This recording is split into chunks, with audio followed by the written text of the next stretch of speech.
Welcome everyone to Totally Online Gaming Group's YouTube channel. We're glad you could join us for our 5th episode of our Talespire Dungeon Master School series. In here, I have gone ahead and set up an encounter. This is kind of the ultimate result that people are looking for. What can I do in Talespire? What can I use in Talespire in order to maximize things and really make it enjoyable for my players by adding that extra layer of atmosphere and things like that. So what I'm going to do in this video is walk you through this encounter and have one of my players here helping me out. Go ahead and say hi. Hello. Hello.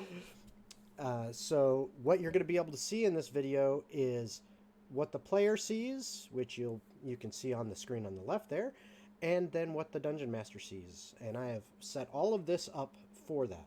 But before we go ahead and get into the meat of this video, I just want to ask everyone to please go ahead and subscribe to this channel and type subscribed in the comments below, and I'll do my best to get back to each and every one of you that does. Alright, so the way that this is going to work is we're going to play this like an actual encounter, an actual first level dungeon. It's not going to be a super long video. We're just going to go through what I've set up thus far. But I will make this map and everything here available on Tales Tavern so that you guys can go and use this exact encounter, and I'll include the details like, okay, what monsters did I use, what stat blocks, that kind of stuff, so that you can do everything the same there. Now, as far as the players, obviously this is, this right here we're having set up for a party of 4 players. As you can see them hanging out right down here. And Shelby, my wonderful player, will be controlling those characters Yay. as they go through this dungeon. These are all first level characters that I've just thrown together. So whatever you've got for your party, that if you want to use this map and do this kind of encounter setup, then feel free to, let them make their characters and do that. And if you've got more characters or less, you can always adjust the stat blocks of the monsters, etc., so that they match and are a good fit for whatever party you're dealing with. But some of the things we've set up, to start out, you'll notice in Shelby's view that there is a fog level set for this dungeon. We also need to include some of the fun stuff. So first off, you'll notice I've got 2 markers here. Okay, one where I can fetch all the players to that location, and then this one here where I can apply my atmosphere, which includes music and stuff like that going on, which you can hear in the background. So got some music, got some ambient noise, things like that, all pre-set up. So let's go ahead and begin this encounter. With Shelby, your party has entered this dungeon. Ooh, spooky, cool, amazing. Woo! I love the enthusiasm. Yes. And you may now feel free to go ahead and check out this dungeon. Oh, he's gonna go over here, and he's gonna go over here, and she's gonna go over here because she seems responsible and thinking of like, oh hey, what's ahead of us? And as you come through there, one of the things you can see, and you should be able to see it in both my view and the player's view, is there's a set of double doors at the end of this hall, down a set of stairs. And that the bear rug is like 2 feet off the floor, or It like is. lifting everyone 2 feet off the floor. Yes, that's the wheel of cheese that are Yes. holding it down. Yes. So, but no, this here is the party enters, and I have included, and one thing you guys can see in the DM side of things, is fog of war filling many of the areas. So as the party goes through, when they enter areas, it will open up that area for them to see, but until then they cannot see that area. So, looks like Shelby's party is Yep. going to investigate that door. Yes. and they're not splitting up because they're a responsible party, and That's they right. know splitting the party is dangerous. It is always dangerous. Always. So, as you arrive at this door, you see this large set of double doors. They are well made and strong. Let me open it. And it looks like the elf druid is attempting to open the door. Yes, even though she should probably be in the back because she's more of a caster. Yeah, or druids are more casters. She could also, wild shape into be a frontline beast. I know, but but I'm not familiar with druids. How about that? There you go. There you go. Well, in this instance, as the elf attempts to open the door, you find that it is locked. So, oh no! So I will need you to make either a thieves' tools check, or depending on what you want to do to try to get this door open. If it's locked, then the rogue is going to come up. The druid will step back, and the rogue will try to open the door himself. Okay. Now one thing I do want to point out for you as the DMs and the players, you notice with this fog in here, it makes it a little harder to see. Yeah, it does. The miniatures and the characters. It does. But that, I think, is a pretty cool tool that Bouncy Rock has done and added to the game to allow for this fog look and this more realism. It's not always going to be easy to see everything when you're traversing through a dungeon, so that's why I've included it here. So go ahead and make your roll, and let's see what you get for your check. 14 on the die. And if you look, one of the things that has been included for each of the characters is their stats. So when you right-click on a character you control, or as the DM, you can see the hit points of the character, and then you click on the little stats scroll, and you can see some of the additional stats that I've included in this right now, which includes armor class, spell attack or attack, speed, strength, and I wasn't able to fit all of them in there, all 6 of the stats, but dexterity is in there, and, well, for dexterity of 17, that's a +3 bonus, so 14 plus 3, not including proficiency, which probably would have for a rogue. That's that's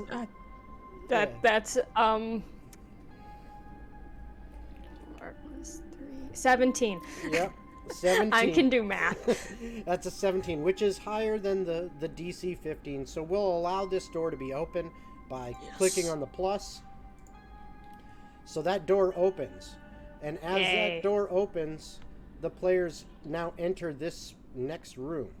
You know what? No, the knight dude is going to go first. The knight dude is going to go first. Okay. So as you enter this room, now, as the DM, there's a couple things that you can do here. One I did not set up, but I'm going to do right now, is if I come in here to my tab and click on Edit Hide Volumes, I'm going to include just a hide volume to snag that section of wall so that I have an easier view, and I'm going to go ahead and open this other door. So now I can see a little bit better into this room to see what's happening. Also, I've enabled the wizard's torch. Yes. He's a human, so... He needs to be able to see.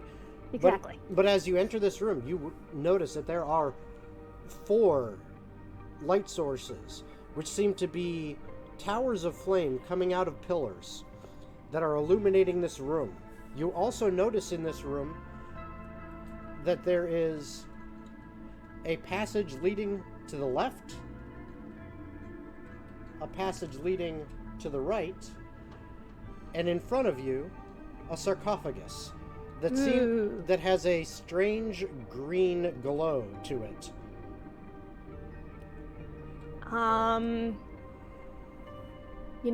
I feel like the rogue would be the impulsive one to go and touch the sarcophagus. Okay. So, the party members move up. Yep. And the rogue goes ahead and puts their hand on the sarcophagus. He's gonna open it. And attempts to open it. And as the rogue opens it, you see inside a chest.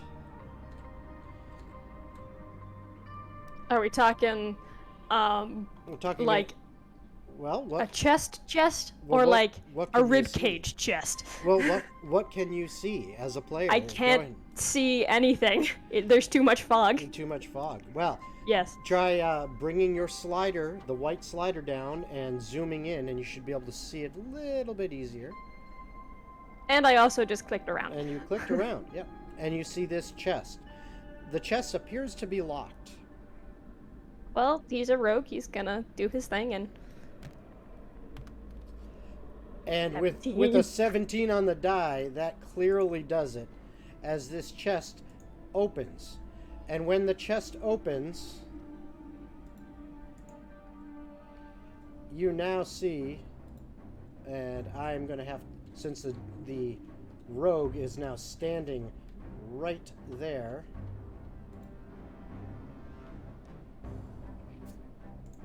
I feel like the knight would have moved up because he's Yep. curious, just like, hey, what's Yep. going on? What Well, are you doing?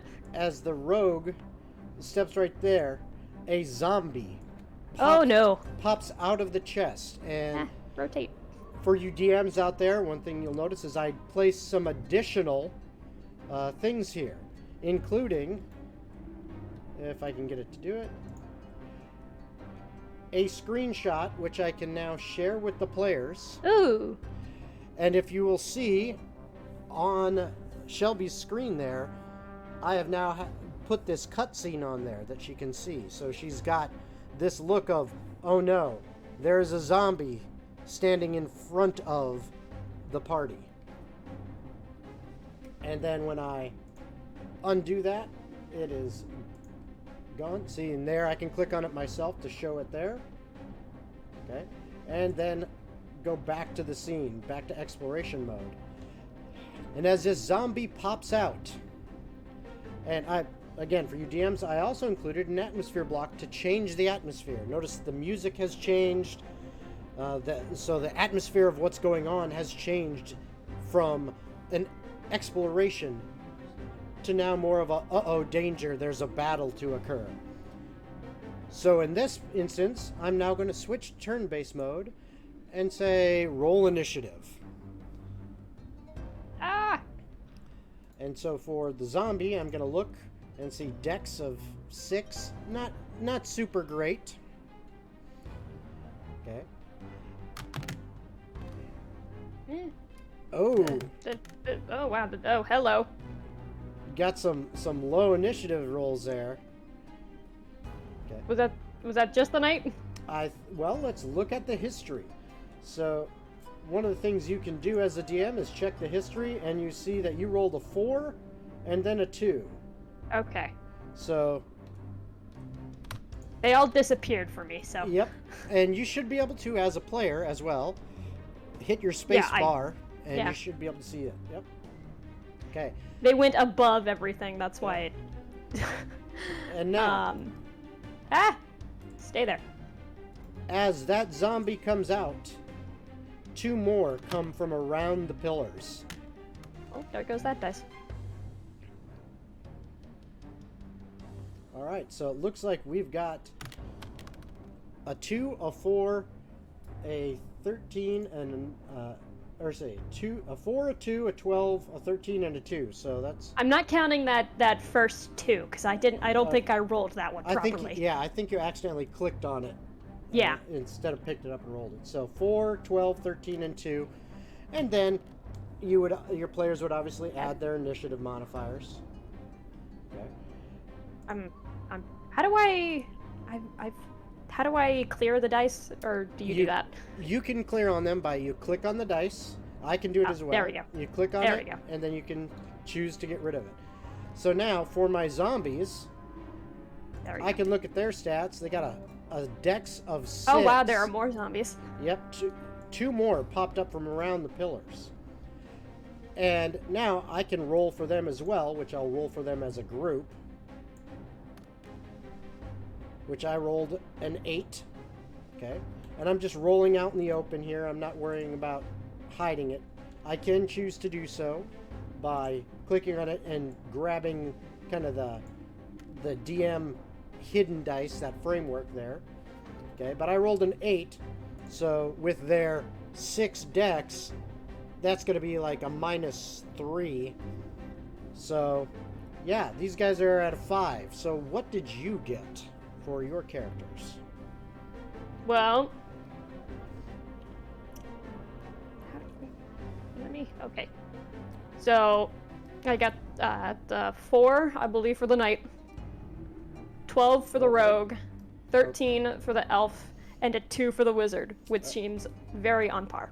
Yep, it does. It does. So, now we're going to apply the turn order. So you had a 13 for the druid. Yes. A 12 for the rogue. Mm-hmm. And then a 4 and a 2, which the zombies actually beat those two. So there we go. We now have our turn order listed. And we can say, it's time to do battle. Woo! So the elf druid is up first. Well. So you would go ahead and, using your character sheet, you could, choose whatever spells or abilities that you wanted to in order to make your attack or perform your actions. And then as it moves on through the turn order, you simply hit next. Boom! Hitting the zombie. Ouch! Okay. And you go through each of the creatures in order, okay, until the encounter is eventually done. Okay. Now, since we do not have all of these stat sheets currently up and available for Shelby to use and go through, the whole point of this is just to kind of show what is possible and what you can do as a dungeon master in order to increase the mood and the drama of the scene. Okay? Things like utilizing those effects like Shelby has just done with, clicking on a character that she wants to attack and then choosing either attack or the spell attack. And like now she uses the knight to attack. I'm going to allow that attack. Boom. Okay. So you can use these. And one of the things, it's not yet available in Talespire. I'm not sure if it's something they are going to do. I hope so. But integrating, the die rolls with comparisons on whether or not it hits or misses to allow those effects based off the die rolls. Not sure if that's something that is going to be included in the future. I hope so, because that would be cool. But for now, you could just look at, hey, what's the AC of the creature they're attacking? Okay, what did they roll? So, go ahead and let's, Shelby, go ahead and do another attack. And, the knight attack that zombie again. Or the halfling attacking. rogue. And go ahead and now roll for your attack.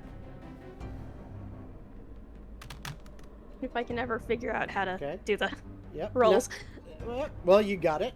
Okay. Yay. And now the 14 there, looking at my zombie stats, that just on the die, that more than beats the AC. So you just then allow the attack and then say, hey, roll for damage. Okay. I'm assuming he's using a dagger. Yep. Yay, it's a 3. And then, you'd add in whatever bonuses and then come to the hit points of that monster. And I can either use this little slider dot kind of that goes around the edge and subtract like that, or I can just click in the number, and type in the number. So let's say it was 1d4 plus 2. So that'd be an additional 2 points. So I can put that at 17 instead of 19. So now I can see, oh look, we've got 17 hit points left out of a max of 22. So this is one way you can do this. And you just continue through the turn order until everything is done. And one of the things I like to do is once a creature has been killed, instead of going to the GM tools, right-clicking on it and going to the kill menu and killing the creature right away, I'll right-click on and choose the emotes, the status, and go with knockdown, so that it is laying down on the ground. This way you can see, oh look, they've taken it down. Doesn't necessarily mean it's dead yet. Okay.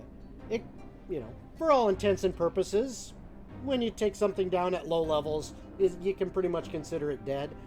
But, especially at higher levels, just like the players can get knocked down to 0 and then have to make death saves, the enemy can be doing that too. So that's why I choose to have them knocked down, because then, unless the players decide that they're going to coup de grace and finish off the enemy, there is a possibility that enemy could get back up if it was healed or made its death saves. It depends. So that's the things you can do. And let's just go ahead now, and I'm going to go to my atmosphere and reset to the default on my end here. So we get rid of the sounds and everything, and I'm going to go to exploration mode and show you a couple of the other things that I've done in here. Like here in the coffin itself, I have actually hidden a knocked down zombie laying down, so that when the coffin is closed, you don't see it, but when you open it up, you can see it. Okay, so you could choose to have that zombie in there instead of the chest, or you could have both and do with it what you will. This kind of setup is not super hard to do. It just takes a little bit of time to decide what do I want to include in my encounter. Now, to show off a little bit more of that fog of war, I'm going to go ahead and remove the actual fog. And you can see these black areas on my map are fog of war. So, Shelby, what I want you to go do now is feel free to start moving around and exploring some of the other passageways, so we can watch as your character moves through and you get to see the fog of war starts to dissipate from areas that her characters begin moving through. And then I can use the cutaway tool to come down and observe as she moves that rogue through the different parts of the dungeon. And I want to open the door. And she opens a door, and there it is. And notice that room is blackened out until she gets in there. But then, once she gets in, her character can now see in there. Notice the difference between our two screens. Right now, there's no light source in there. I have not put a light source in there. So, for her view, it's dark until she puts on her torch for her character. If you want to include light sources, like I did in the zombie room, that's up to you and your choice. I feel like I've discovered a lighting glitch. Not really. It's just Fog of War is relatively new. There's, still tweaks and things like that. See, I know, it's funny to me. Yep. Now, it's pretty easy to see if, Shelby, if you kind of look right here. Oh, yeah. This section of wall is obviously different from the others. Now, I put that in there on purpose just because I wanted it to stand out. Now, you see something obviously different. What most likely is the case? Well, I wonder. Secret door! It could be a secret door. Secret tunnel! Yep. And assuming the rogue had rolled a little better. Yeah. What you would see in here and what you could do is... Well, you're playing my rogue. Yeah, if you were playing Eurydice, yeah. But she would just notice it right away. Yes, she would. Yeah, she'd walk in. Well, both you and Diana now. But if you just hit B to go into build mode as the DM, I can now click on this and then right-click to remove it. Okay, so now that secret door is gone. Another trick with that, and before you open that, I'm actually going to deny you for a second. No. Another trick you can do with that is in the build mode. I'm going to go ahead into my build mode and go to doors. And I am just going to take a door right here, and I can actually put it inside the wall. And in fact, I could do this, it's a little more subtle because it is the same wall. However, there's still some, based on what door I pick, there's still some telltale that something's going on here. If you want to be a little more sneaky, you just pick a different door. For example, I'm pretty sure this one, no, it's not that one. Which one is it that, it might be this one. Yep, right there. That basic wooden door, you can't see anything from this side. So now if the character gets there and they, depending on what edition you're playing, we play 5th edition on our channel. You could, but like in 3.5, elves automatically have a chance to notice secret doors as they get within a certain range, so they automatically get to roll. So if they did and they found it, once again, you could enter build mode using B, click and remove that wall section, and then there's the door. Bang! So now they've found that secret door. So that's something else you can include in your maps. Now, as I said, this map itself, I will be placing that on Tales Tavern for you to use, and this is kind of a simple walkthrough of the different things you can include. The fog of war, the atmosphere, the sounds and everything, and then allowing your players to walk through and having things pre-set up like hidden enemies like we had here. Okay, just revealing them when you need to, and you can see based on what Shelby saw, things were not there until I revealed them. She could not see into certain areas until she walked into them to clear that fog of war. And use the cutaway tool to actually be able to look in there. Yep. So you've got a lot of different options you can do for maps like this. Anyway, before I end it, to just get you're in a dark area now. Before I end it, just want to ask Shelby. So, as a player going through something like that, did that seem more immersive than just going through Talespire and being like, oh, no, okay, now we throw this in. Having that ability where I can't see stuff until it happens. Yes, it does. Good. All right. And I think it needs a little practice, but it once you've got the practice down, it'll be really cool.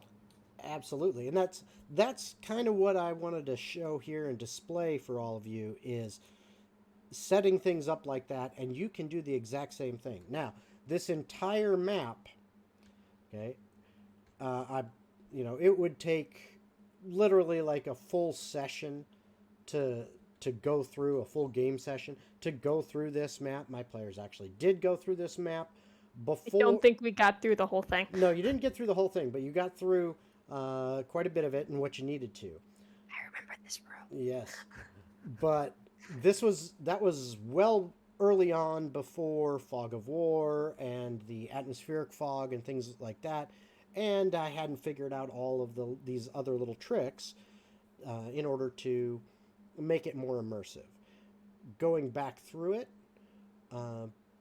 if we did ever again go through this dungeon or one like it, those kind of tricks, taking the time to set those up is very useful. And just if you can't be at an actual table with your players, next best thing in my opinion, bring the table to them virtually.